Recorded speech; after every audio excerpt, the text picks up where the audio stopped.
देखिए ये जो देव यज्ञ होता है, कौन सा यज्ञ? देव यज्ञ, ये हमारा कर्तव्य कर्म है। क्या है? कर्तव्य कर्म है। क्यों? दानात देव, जो हमें निरंतर देते हैं उसको कहते हैं देवता। किसको कहते हैं देवता? जो निरपेक्ष रूप से हमें हमेशा दे। जैसे वायु देवता हमें प्राण वायु देते हैं, जल देवता हमें जल देते हैं, सूर्य देवता हमें ऊष्मा ऊर्जा देते हैं, धरती माता हमें अन्न फल फूल साग सब्जी औषधियां हमें धारण भी करती हैं। ऐसे अग्नि वायु जल पृथ्वी आकाश, ये पांचों तत्वों से हमारा ये पिंड भी बना है, और ये पांचों तत्वों के बीच में ही हमारा पूरा जीवन चल रहा है, और उसका हम प्रतिदिन प्रयोग कर रहे हैं। पांचों तत्वों का कर रहे हैं, नहीं कर रहे? अच्छा जल अच्छा वायु आदि लेते और दूषित करके छोड़ देते हैं। तो ये जो पांच तत्वों से हम ले तो रहे हैं, वापस हम क्या लौटा रहे हैं? गंदगी। तो ये हमारे ऊपर देवताओं का ऋण है। क्या है? देवताओं का ऋण है। जैसे किसी से पैसा लिया और वापस ना लौटाए तब तक हम क्या हो गए? उनके ऋणी हो जाते हैं ना। तो ऐसे इन देवताओं से हम हमेशा ले रहे हैं, वापस क्या लौटा रहे हैं? गंदगी। तो हम देवताओं के ऋणी हैं। इसको कहा जाता है देव ऋण। क्या कहा जाता है? और इस देव ऋण से उऋण होने के लिए हमें करना होता है देव यज्ञ। क्या करना होता है? देव यज्ञ, अग्निहोत्र हवन होम। जब हम देव यज्ञ करते हैं तो उसे पांचों तत्व अग्नि वायु जल पृथ्वी आकाश, पांचों तत्वों का शोधन होता है, पोषण होता है, संवर्धन होता है, वो यथास्थिति रहते हैं।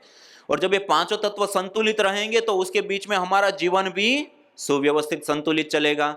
जब ये पांचों तत्व असंतुलित हो जाएंगे, जैसे आज वायु प्रदूषण बढ़ गया तो 70 लाख से अधिक लोगों की मृत्यु हो जाती है, और बीमारी और उसके कारण होने वाली पीड़ा और खर्च आदि देखे तो उसका कोई हिसाब ही नहीं है। इसी प्रकार जल प्रदूषण से लाखों लोग मर जाते हैं। इसी प्रकार बैक्टीरिया वायरस फंगस आदि जो माइक्रोबायोलॉजिकल प्रदूषण है उसके कारण 2.25 करोड़ लोगों की मृत्यु हो जाती है। तो ऐसे ये जो प्रदूषण जब बढ़ता है तो उससे हमें ही हानि पहुंचती है, हमारे जीवन को ही हानि पहुंचती है। और ये पांचों तत्व यदि यथास्थिति रहेंगे तो हमारी आयु कैसी होगी? स्वस्थ होगी, दीर्घ होगी। इसलिए कहा गया आयुर्यज्ञेन कल्पताम, जो व्यक्ति यज्ञ करता है उसकी आयु दीर्घ रहेगी। और उसके पीछे पांच तत्वों का शोधन पोषण संवर्धन आदि होता है। देव ऋण से भी हम उऋण हो जाते, इसलिए हमारा कर्तव्य कर्म भी है। क्या है? कर्तव्य कर्म। इसलिए हमें जरूर इसको करना चाहिए। और उसके अलावा भी हमारे आयुर्वेद, अलग अलग आयुर्वेद शास्त्रों में और वेदों में भी यज्ञ चिकित्सा का काफी हमें वर्णन प्राप्त होता है। उन सब आधार पे पतंजलि रिसर्च फाउंडेशन के अंदर कुछ रिसर्च करने का प्रयत्न किया गया, जिसमें हवन करने पर जो अलग अलग जड़ी बूटियों से हम हवन करते हैं, तो अलग अलग जड़ी बूटी का होम करने पर उससे उठने वाला जो धूम्र है उसके अंदर अलग अलग प्रकार के मेडिसिनल कंटेंट्स, मेडिसिनल कंपोनेंट्स वायु के अंदर आ जाते हैं, और वो एक्टिव रूप में होते हैं। जब हम इनहेल करते हैं श्वास प्रश्वास के रूप में, तो वो श्वास के माध्यम से हमारे लंग्स तक, लंग्स के माध्यम से हमारे ब्लड तक, और ब्लड के माध्यम से शरीर की एक एक कोशिका तक पहुंचते हैं और हमें स्वास्थ्य देने का, आरोग्य देने का काम करते हैं। तो उस रूप में अलग अलग जड़ी बूटियों से हवन करके कई सारी अलग अलग रिसर्च की गई, और आज आयुर्वेद की देव व्यापार चिकित्सा के अंतर्गत वर्ल्ड में पहली बार जैसे कोई एविडेंस बेस्ड मेडिसिन का जो निर्माण किया जाता है, सेल लाइन ट्रायल से लेकर के ह्यूमन ट्रायल तक, ड्रग एंड डिस्कवरी का जो पूरा चैनल को फॉलो करके जैसे एविडेंस बेस्ड मेडिसिन बनाई जाती हैं, इसी प्रकार से पूरा अनुसंधान करके ये अलग अलग रोगानुसार 11 प्रकार की हवन सामग्री पहली बार बनाई गई है। और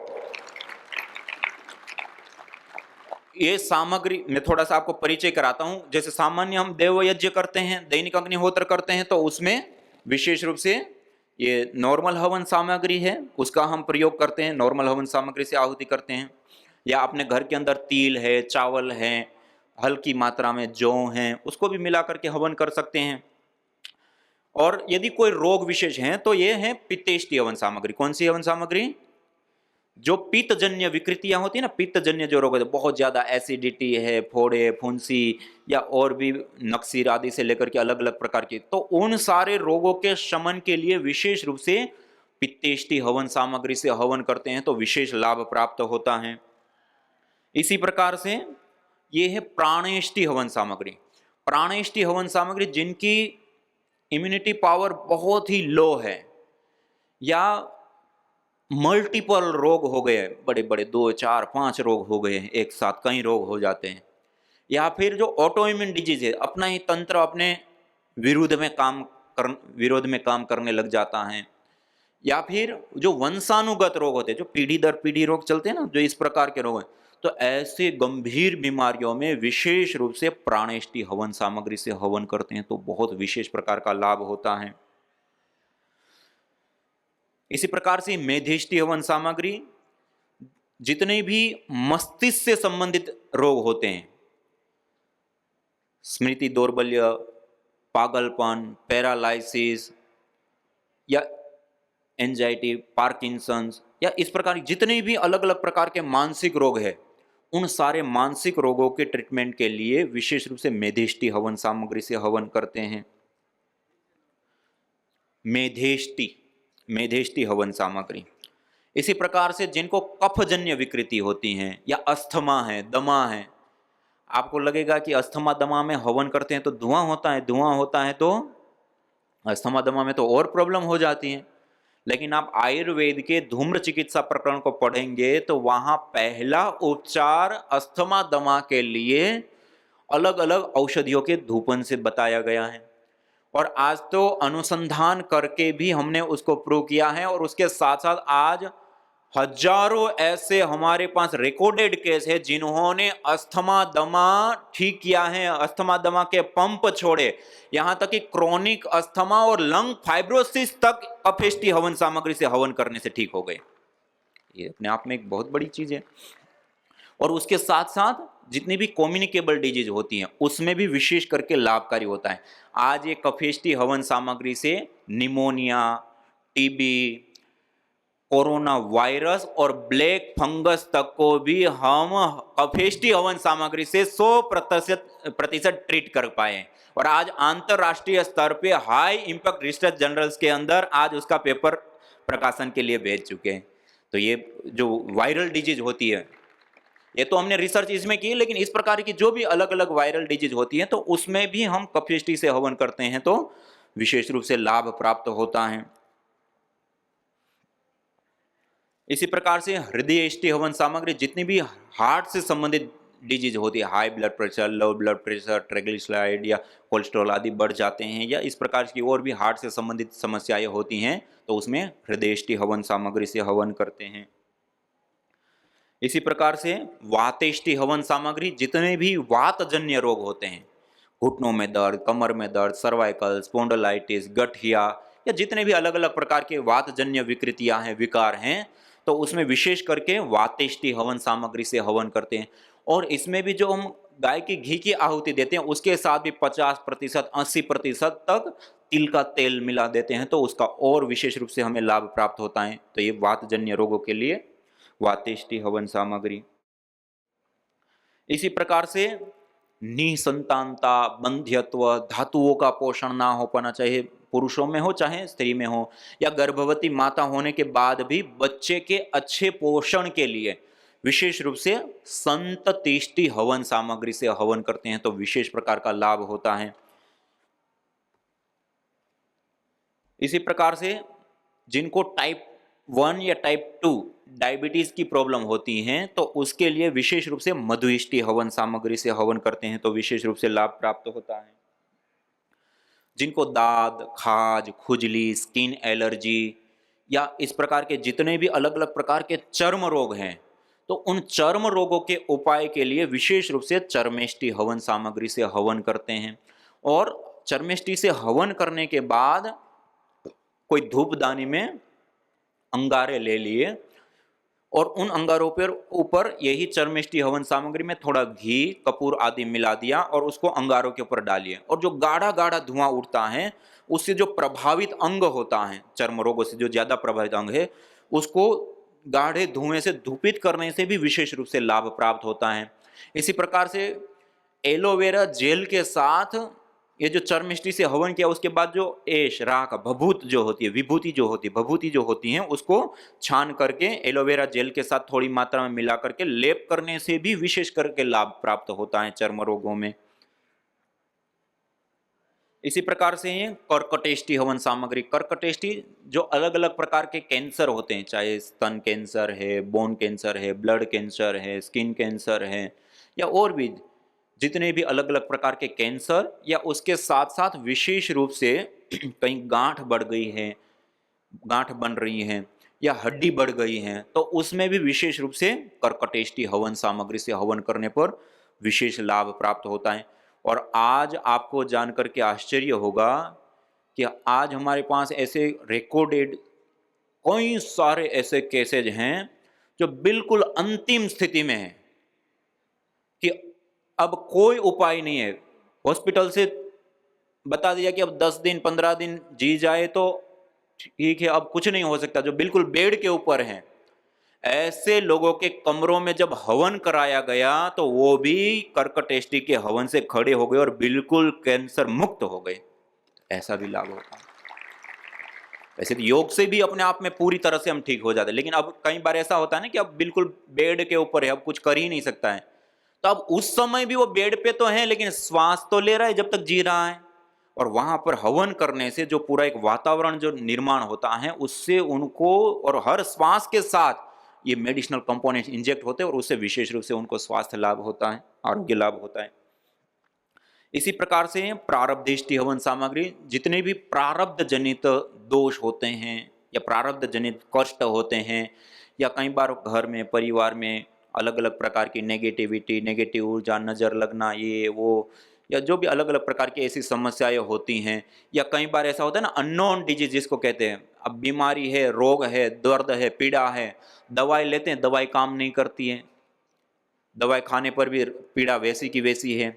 या कई बार आपने देखा होगा रोग है, पीड़ा है, रिपोर्ट कराते, रिपोर्ट में कुछ नहीं आता लेकिन पीड़ा होती है। तो ये इस प्रकार के जितने भी रोग होते हैं तो उसमें भी विशेष रूप से प्रारब्धेष्टि हवन सामग्री से हवन करते हैं तो विशेष लाभ प्राप्त होता है। तो ऐसे ये अलग अलग रोगानुसार 11 प्रकार की हवन सामग्रियां हैं, तो जिनको जो रोग है उसके लिए वही सामग्री लेकर के उसी से हवन कर लिया। और उसका डोज जो होता है वो कैसा रोग है, ज्यादा मात्रा में है तो 11 आहुति, 21 आहुति, 51 आहुति, 108 आहुति, 1000 आहुति, या उससे भी ज्यादा, कम या ज्यादा मात्रा में, इस प्रकार से हवन करने पर विशेष लाभ। मैं आपको एक केस बताता हूं। यहाँ पर नोएडा के आसपास से एक भाई आए थे, उनका जो बच्चा था वो जन्म से ही उनका मस्तिष्क पूरी तरह से पोषित नहीं था, जिसके कारण से उनको मिर्गी की समस्या थी। और हमने भी अपने जीवन में कभी ऐसा केस नहीं देखा था। एक दिन के अंदर कभी 20, 30, 35 दौरे मिर्गी के। हमने ये तो सुना था महीने में, 2 महीने में, 6 महीने में, साल भर में एक आध बार मिर्गी का दौरा आ जाए। एक एक दिन में 25, 30 दौरे। वो जिस कमरे में रखते पूरा गद्दा बिछा करके दीवारों में चिपका रखा है गद्दी और ऐसे, और उसके बावजूद भी वो इतना गिरा हुआ, हाथ पैर सब तोड़वा रखा है। और जब उनको वो आंचका आता है तो एकदम से जीभ को भी ऐसे दांतों से ऐसे कचूड़ देता था कि वो जब यहाँ लेके आए देख करके हमारी रूह कांप जाए, ऐसी एक्टिविटी करे। उस समय उनके पिताजी को यही मेधिष्टि से विशेष हवन करने की उनको प्रेरणा दी, और उसके साथ साथ जो अपने मेधावटी, न्यूरोग्रिड से लेकर के अलग अलग जो मस्तिष्क से संबंधित दवाइयाँ हैं, औषधियाँ हैं, वो भी दी। और उनको अच्छे से समझाया कि आप उनके कमरे के अंदर इसको, क्योंकि वो शांत बैठ ही नहीं सकता था, वो बिल्कुल वो था, तो एक को पकड़ करके रखना पड़े तब हवन करे, ऐसे ऐसे स्थिति थी। और उनके पिताजी को समझ में आया और यहाँ से पहले औषध आदि भी सब चीज़ लिया, और उसके साथ वो संकल्प लेके गए कि मैं 8 घंटे जब तक हवन नहीं करूंगा तब तक मैं अन्न ग्रहण नहीं करूंगा। ऐसे उन्होंने 9 दिन हवन किया। कितने दिन? घर पे सारी सामग्री आदि ले गए और सुबह से 8 घंटे तक लगातार हवन किया, और उस कमरे में, उस वातावरण में उस बच्चे को रखा। आपको जानकर के आश्चर्य होगा, 6वें दिन उस बेटे के 2 दौरे और होने पर 1 दौरा, और 9 दिन के बाद 3 महीने तक एक भी दौरा नहीं आया। 3 महीने के बाद एक बार एक दौरा आया, और ऐसे धीरे धीरे फिर तो वो लगातार ये करते रहे, पूरी तरह से वो ठीक हो गए। तो ऐसे भी केस होते हैं। ऐसे ही एक मस्तिष्क से संबंधित एक बहन मुंबई की थी, उनको भी ऐसे खतरनाक बीमारी से कोमा में ही चली गई थी, अब कुछ कर ही नहीं सकते। तो उस समय भी उनके कमरे में हवन करने से ऐसे ही विशेष लाभ। ऐसे सैकड़ों ऐसे उदाहरण है। पतंजलि की एक वेबसाइट है यज्ञदर्शन.com, उसके ऊपर जाकर के आप देखेंगे तो एक केस रिकॉर्डेड भी है, और ये जो रिसर्च की बात बताई वो रिसर्च पेपर आदि भी सब चीज़ें वहाँ पर दी है, बहुत सारी चीज़ें हैं। तो यज्ञ दर्शन नाम से पतंजलि का एक प्लेटफॉर्म है जहाँ पर YouTube channel, Facebook, Twitter, Instagram से लेकर के ब्लॉग से लेकर के वेबसाइट से लेकर के सारी चीज़ें हैं यज्ञ दर्शन के नाम से। तो आप वहाँ पर जाएंगे तो इसके विषय में और डिटेल से जान सकते हैं, सीख सकते हैं, कौन से रोग में कौन सा हवन, कितनी मात्रा में, उसकी विधि, पद्धति, प्रक्रियाएं, सब चीज़ें वहाँ पर दी हुई है, तो आप उसका पूरा लाभ उठा सकते हैं। अब जब हवन करना होता है तो अब हवन कुंड की हमें आवश्यकता पड़ती है। तो उसके लिए परम पूज्य श्रद्धेय गुरुदेव महाराज ने ये हवन कीट करके एक ही साथ में हवन करने का सारा सामान हमें उपलब्ध करा दिया। पहले वो श्रुआ अलग से खोजने जाते हैं, चम्मच, प्लेट, वो सारी चीजें अलग अलग होती है और पूरा वो अच्छा नहीं बन पाता। तो ये एक ही हवन कीट के अंदर ये ऐसा तांबे का हवन कुंड, ऐसा स्टैंड, फिर ये श्रुआ जो लंबी लंबी चम्मच घी की आहुति देने के लिए, आचमन के लिए आचमन की प्लेट, कटोरी, चम्मच 2 जोड़ी, फिर ये सामग्री की प्लेटें, घी की आहुति देने के लिए घी का पात्र से लेकर के कलश से लेकर के दीपक से लेकर के हवन विधि का लिफलेट से लेकर के 17 सामान होते हैं इसके अंदर, एक ही किट के अंदर। और हवन अपने घर परिवार के लिए प्रतिदिन दैनिक हवन करना, चिकित्सा के लिए हवन करना, या जन्मदिन आदि जो छोटे मोटे जो दीपावली, होली आदि पर जो विशेष हवन किए जाते हैं वो सारे हवन कर सकते हैं इस किट के अंदर। एक ही किट आपने घर के अंदर रख लिया तो पूरे हवन की सारी चीजें हमारे पास आ गई। तो एक आप सब लोगों से जरूर निवेदन करूंगा, जैसे अभी हमने कई सारे लाभ देखे, ये कुछ ही देखे, ये इसके और भी बहुत सारे सैकड़ों प्रकार के साइंटिफिक भौतिक लाभ भी हैं, अदृष्ट आध्यात्मिक लाभ भी, और अनंत प्रकार के लाभ देने वाली अनमोल विधा और विद्या यज्ञ हैं। और शास्त्रों में, वेदों में कहा, होत्री सदनम हरितम हिरण्ययम, जिस स्थान पे जिस घर में हवन होता है वो घर देवालय हो जाता है, शिवालय हो जाता है, वहां देवी शक्तियों का वास होता है, वहां किसी प्रकार की नेगेटिविटी, नेगेटिव एनर्जी, नेगेटिव ऊर्जा रहती ही नहीं है। तो अपने घर को देवालय बनाने के लिए एक कुंड जरूर अपने घर के अंदर स्थापित करें। ये हमारे घर की पारसमणि है। क्या है? शास्त्रों ने कहा, इष्ट काम धूक, सर्व काम धूक, सत्याह संतु यजमानस्य कामा, अनेक रूपों में बताया है मनोकामना को पूर्ति करने वाला यज्ञ को। आपने कल्प वृक्ष को सुना होगा कि कल्प वृक्ष के नीचे बैठ करके प्रार्थना करने से हमारी जो भी कल्पना करते हैं वो साकार हो जाती है। कल्प वृक्ष कल्पना को साकार करने वाला। आज तक आप में से किसी की हुई? लेकिन हमारे हर एक शास्त्र कहते हैं जो यज्ञाग्नि के अंदर आहुति दे करके और यज्ञ की शरण में बैठ करके जो मनोकामना करता है उसकी वो सारी मनोकामनाएं पूर्ण होती है। इष्ट काम दुख, सारी इच्छित कामनाओं को पूर्ण करने वाला है। सर्व काम दुख, सारी उसकी इच्छित कामनाओं को पूर्ण करने वाला है। तो इसलिए ये हमारे घर का कल्प वृक्ष है। क्या है? कल्प वृक्ष। तो इसको आप जरूर अपने घर के अंदर स्थापित कीजिए और ये आपको, आपके घर को देवालय बनाएगा। क्या बनाएगा? देवालय, जहां सारे देवी देवताओं का वास होगा। और उतना ही नहीं, अभी मैंने आपको एक बताया था ना, दानात देव। क्या बोला था? दानात, देने वाला क्या हो जाता है? देवता। अग्नि, वायु, जल, पृथ्वी आदि ये सब हमें दे रहे हैं तो वो हमारे लिए क्या हो गए? देवता। जब आप हवन करेंगे, यज्ञ करेंगे, अग्निहोत्र करेंगे, तो इस यज्ञ से निकली हुई सुगंधित वायु अथाह वातावरण के अंदर मिल करके अनेक लोगों को स्वास्थ्य देती है, आरोग्य देती है। और मनुष्य को तो छोड़िए, मनुष्य के साथ साथ कीट पतंग, पशु पक्षी, पेड़ पौधे, वनस्पति जगत तक, और उनको तो छोड़िए, जो अदृष्ट देवी देवता हैं, ना अश्नंती ना पिबंती, गंध मात्रेण तृप्यंती, जो देवता हैं वो भी यज्ञ की गंध से तृप्त होते हैं। और जब आप यज्ञ करेंगे तो मनुष्य से लेकर के कीट पतंग, पशु पक्षी, पेड़ पौधे, वनस्पति, इन सबको तो आप दे ही दे रहे हैं, उसके साथ साथ स्वयं देवताओं को भी देने वाले बन जाते हैं। तो सबसे बड़े दाता हो गए।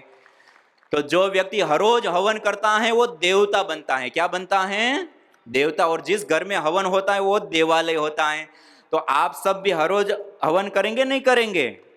हाँ, आपका घर देवालय बनेगा, आप स्वयं देवता बनेंगे। तो ये एक हवन के लिए आपको बताया। और उसके लिए ये एक विशेष लकड़ी, जैसे सामान्य रूप से तो अपने आसपास में उपलब्ध होती है, पीपल, बरगद, गुलर, पलास, शमी, मदार, अपामार, ऐसी एक चुनिंदा कुछ लकड़ी है, उसको समिधा के रूप में प्रयोग कर सकते हैं। और दूसरा है एक गाय के गोबर की बनी हुई लकड़ी, जो शहरों में रहते हैं या जहाँ पर उपलब्ध नहीं होती है, वो लकड़ी तो वहां पर आप सहज रूप से इसको प्राप्त कर सकते हैं। तो ये पतंजलि द्वारा गाय के गोबर से, गाय के गोबर के अंदर जो हिमालय की एक विशेष औषधीय वृक्ष होता है देवदार, जो देवस्य दारू, देवताओं के लिए जो सबसे प्रिय जो लकड़ी होती है उसको कहा जाता है देवदार। और उस देवदार की लकड़ी का पाउडर गाय के गोबर के अंदर मिला करके गोमय समिधा बना दिए, तो आप इसका भी हवन कर सकते हैं और विशेष लाभ उठा सकते हैं। और इसी प्रकार से ये एक दूसरा बनाया है छोटा हवन करने के लिए, यज्ञ वेदी। क्या है? यज्ञ वेदी। इसके अंदर एक ऐसा छोटा सा स्टैंड होता है, प्लेट, और उसके अलावा ये एक छोटा सा उसके ऊपर रखने वाला स्टैंड होता है। तो इसके बीच में एक दीपक रहे ऐसा गड्ढा है, उसमें बाती भी आप रख सकते हैं, नहीं तो एक कपूर की टिकिया लगा दी और कपूर की टिकिया लगा करके उसको प्रज्वलित कर दिया। ओम भूर्भुवः स्वः। कभी भी दीप प्रज्वलित कर रहे हैं, अग्नि प्रज्वलित कर रहे हैं, तो 3 महाव्याहतियों का उच्चारण जरूर करना चाहिए। और उसके ऊपर ये जो स्टैंड है उसको ऐसे लगा देते हैं। और ये जो दूसरा है ये गोमय हवन कुंड, इसके अंदर इस प्रकार के, जैसे वो समिधा बना दी वैसे ही गाय के गोबर और देवदार की लकड़ी का पाउडर मिला करके उसका कुंड ही बना दिया। और इसको खोल करके एक बार गाय के घी में डुबा करके निकाल लिया और उसके बाद इसके ऊपर इसको ऐसे रख दिया। अब ये थोड़ी देर में ही प्रज्वलित होने लगेगा। जब धीरे धीरे 3 मिनट का हमें समय चाहिए, तब तक में पूरा प्रज्वलित हो जाएगा। तब तक आचमन किया, अंग स्पर्श किया, ईश्वर स्तुति, प्रार्थना, उपासना किया, तब उतना करते हैं तब तक में ये पूरा हवन कुंड अच्छे से प्रज्वलित हो जाता है। और ये एक पैकेट के अंदर 30 हवन कुंड होते हैं 30 दिनों के लिए। तो ये गोमय हवन कुंड जो विशेष रूप से एक दिन में एक कुंड प्रयोग, एक बार में हवन करने पर एक बार में प्रयोग हो जाता है। और ये केवल मात्र 10 रुपये में आता है। कितने में आता है? एक कुंड। और ये कई बार ऐसा होता है ना कि जल्दी करना है, आसानी से करना है, तो उसके लिए ये यज्ञ वेदी और गोमय हवन कुंड कभी भी कहीं पर भी आप आसानी से ले जा सकते हैं, ले आ सकते हैं और कर सकते हैं। और कम समय, 10 मिनट का समय लगता है। कितना समय लगता है? कई लोगों को समस्या होती है ना कि हवन तो करना है लेकिन हर रोज आधा घंटा 1 घंटा नहीं निकाल पाते हैं, तो ये 10 मिनट समय में ही आप हवन कर लेंगे। और कई लोगों को ये समस्या होती है कि घर काला हो जाता है, तो ये छोटा हवन करेंगे तो घर भी काला नहीं होगा। कई लोगों को खर्च की समस्या होती है, तो 10 रुपये का खर्च तो कोई ऐसा विशेष खर्च होता नहीं, 10 मिनट 10 रुपये का खर्च और उतने में ही आपका पूरा हवन हो जाता है। और ये है दिव्यष्टि हवन धूप। ये विशेष रूप से जैसे हवन किया, हवन के बाद जब अंगारे होते हैं, अंगारों के ऊपर उसको विशेष रूप से थोड़ा सा रख करके धूपन किया जाता है। सौमनस्यकारी होता है, मन को शांत करने वाला होता है, मन को रिलैक्स करने वाला होता है। तो ऐसे ये दिव्यष्टि हवन धूप है। ऐसे ही ये गुग्गुल हवन धूप है। ये जो गुग्गुल हवन धूप है वो भी हवन के बाद अंगारों के ऊपर रख करके धूपन किया जाता है। तो ये विशेष रूप से सौमनस्यकारी भी होता है और उसके साथ साथ अनेक प्रकार के रोगों को दूर करने वाला भी होता है। अभी आपको इसके बारे में, जैसे अग्नि, ये अग्नि प्रकट हो गई। अब जब प्रकट हो जाए तो कोई भी अपने रोग अनुसार हवन करना है तो रोग विशेष की सामग्री ले लिया, नहीं तो नॉर्मल हवन सामग्री लेकर के और गायत्री मंत्र से, महामृत्युंजय मंत्र से, या अपने इष्ट देवता के मंत्र से, या देव यज्ञ के जो मंत्र होते हैं उससे पाठ करते हुए इसमें आहुति देते हैं। ओम सूर्यो ज्योतिर्ज्योति सूर्य स्वाहा, ओम सूर्यो वर्चो ज्योतिर्वर्च स्वाहा, ओम ज्योति सूर्य सूर्यो ज्योति स्वाहा, ओम सजुर्देवेन सवित्रा सजुर्सेन्द्रवत्या जुषाणः सूर्यो वेतु स्वाहा, ओम अग्निर्ज्योतिर्ज्योतिरग्निः स्वाहा, ओम अग्निर्वर्चो ज्योतिर्वर्चः स्वाहा, ओम अग्निर्ज्योतिर्ज्योतिरग्निः स्वाहा, ओम सजुर्देवेन सवित्रा सजुरात्रेन्द्रवत्या जुषाणो अग्निर्वेतु स्वाहा, ओम भूरग्नये प्राणाय स्वाहा, इदमग्नये प्राणाय इदं नमः, ओम भूर्वायवे अपानाय स्वाहा, इदं वायवे अपानाय इदं नमः, ओम स्वरादित्याय व्यानाय स्वाहा, इदमादित्याय व्यानाय इदं नमः, ओम भूर्भुवस्वरग्निवायवादितेभ्यः प्राणापान व्यानेभ्यः स्वाहा, इदमग्निवायवादितेभ्यः प्राणापान व्यानेभ्यः इदं नमः, ओम आपो ज्योतिरसोमृतं ब्रह्म भूर्भुवस्वरों स्वाहा, ओम या मेधां देवगणः पितरश्च उपासते तया मामद्य मेधाग्ने मेधाविनं कुरु स्वाहा, ओम विश्वानि देव सवितर्दुरितानि परासुव यद्भद्रं तन्न आसुव स्वाहा, ओम अग्नेनाय सुपथाराये अस्मान् विश्वानि देव वयुनानि विद्वान् योध्यस्मज्जुहुराणमेनो भूयिष्ठान्ते नमोक्तिं विधेम स्वाहा, ओम भूर्भुवस्वः तत्सवितुर्वरेण्यं भर्गो देवस्य धीमहि धियो यो नः प्रचोदयात् स्वाहा। ओम त्र्यंबकं यजामहे सुगंधिं पुष्टिवर्धनम् उर्वारुकमिव बन्धनान् मृत्योर्मुक्षीमामृतात् स्वाहा। ओम सर्वं वै पूर्णं स्वाहा। ओम सर्वं वै पूर्णं स्वाहा। ओम सर्वं वै पूर्णं स्वाहा। कितने मिनट लगी? 3-4 मिनट, इसमें पूरा देव यज्ञ ही हो गया।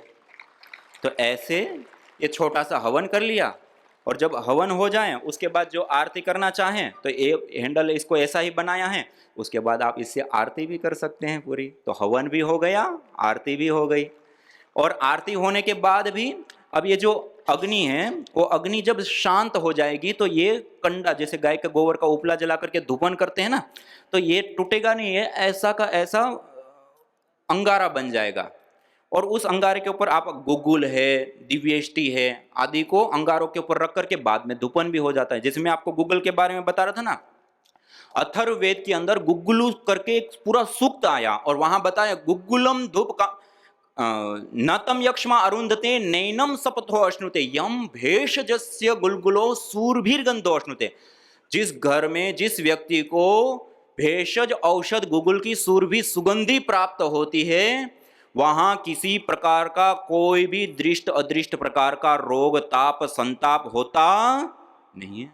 कितनी बड़ी।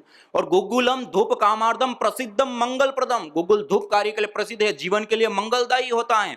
बाह्याभ्यंतर देह से शोधनार्थम प्रकल्पयेत, शरीर के बाह्य और आभ्यंतर दोनों ही प्रकार का शोधन करता है। वात पीत और कफ का संतुलन करता है। और कहा घृत गुलगुलो होमे च सर्वोत्पातादिर मर्दनम, घी और गुगुल से किया गया हवन सभी प्रकार के, चाहे शारीरिक रोग हो, चाहे मानसिक रोग हो, या प्रकृतिगत विकार हो, उन सबको नष्ट करने वाला होता है। कितना बड़ा विशेष बताएं।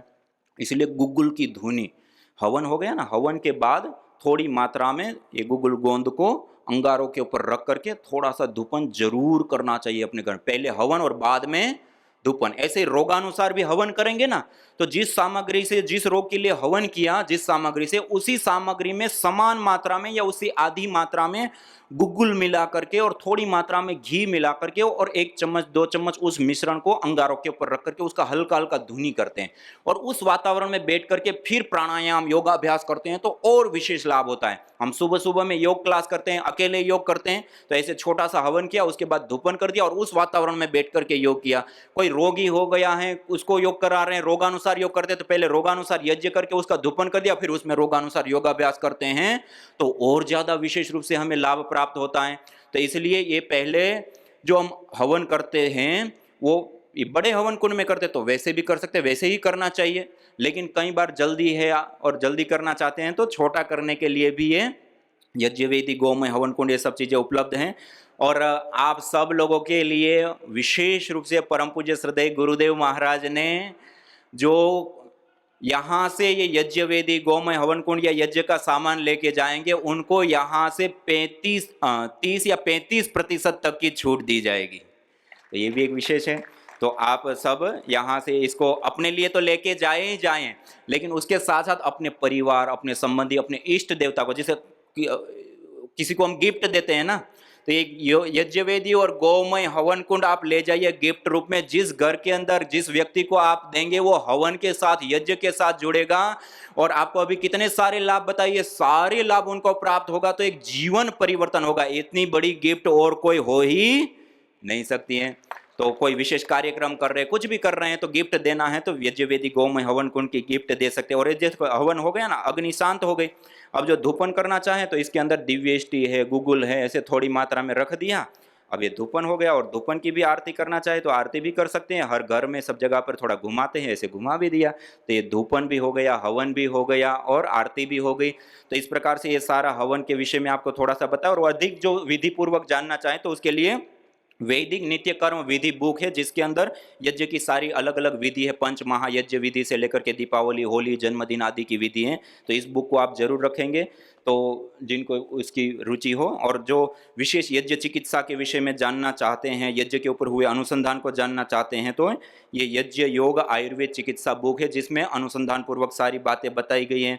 ऐसे ही सचित्र रोगानुसार योगाभ्यास भी है इसके अंदर, और इसी प्रकार से एक्यूप्रेशर से लेकर के आयुर्वेद का भी पथ्य आदि सब चीज़ें रोगानुसार योग, रोगानुसार यज्ञ और रोगानुसार आयुर्वेद की बुक है, तो उसको भी आप ले सकते हैं। तो इसी के साथ मैं अपनी वाणी को विराम देता हूँ। हमारे आदरणीय भ्राता श्री को प्रणाम करते हुए सभी को प्रणाम। ओम।